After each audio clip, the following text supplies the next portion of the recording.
Bismillahirrahmanirrahim. Assalomu alaykum azizlar. Alhamdulillahi robbil alamin. Mash'aril harom, masjidil mana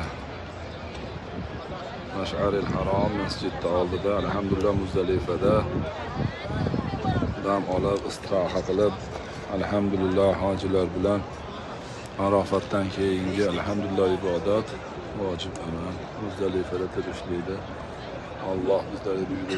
Shu amallarda inshaalloh bajarishlik uchun dam olib yotibmiz. Inshaalloh ertalab bomdoddan keyin labbayk aytib mana shu to'g'rida jamorat shaytonga tosh otish mana shu tomonlarda masjid orqasida labbayk aytib shaytonga tosh otgan ish ketamiz. Inshaalloh Robbim o'zi qabul qilsin, hammalarimizni chaqirsin, hammalarimizni yetkazsin. Alhamdulillah bu yil ancha bo'lakcha yangiliklar qilishibdi. Shunaqa ham yumshoq bir qandaydir odamga yoqimli xuddi bir machaka bir shunaqaga o'xshatib qo'yishibdi. Alhamdulillah mana bu ustollarda svetlar qo'yib, bu chekalarda telefonlarda zaryadka qiladiganlar qilib, sharoitlar qilib, mashaalloh Allohning mehmonlariga shunaqa sharoitlar qilib qo'yibdi. Alhamdulillah juda bo'zarcha bir bo'lakcha alhamdulillah go'zal qilib qo'yibdi. Alloh hammalaridan rozi bo'lsin bu joyda xizmat qilayotganlarda.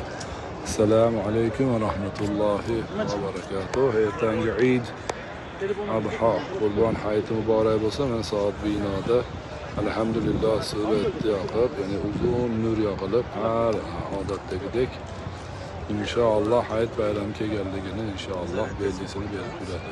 Assalomu alaykum va rahmatullohi va barakatuh.